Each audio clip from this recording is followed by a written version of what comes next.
চট্টগ্রাম ও কক্সবাজারের উপকূলীয় অঞ্চলের ১২টি বাহিনীর ৫০ জন জলদস্যু অস্ত্রসহ আত্মসমর্পণ করেছে। বৃহস্পতিবার দুপুরে পতেঙ্গায় র্যাব ৭-এর এলিট হলে স্বরাষ্ট্রমন্ত্রী আসাদুজ্জামান খানের কাছে শর্তহীন আত্মসমর্পণ করেন তারা। তাদের মধ্যে ৪৯ জন পুরুষ এবং একজন নারী জলদস্যু।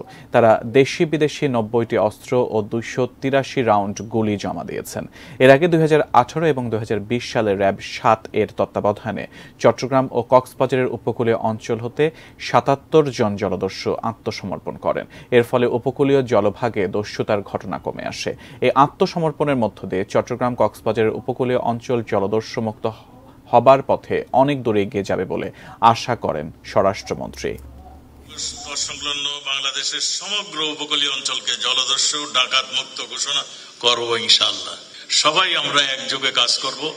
আমরা দেশকে সন্ত্রাস, জঙ্গি, ডাকাত এই সমস্ত মুক্ত করব ইনশাআল্লাহ।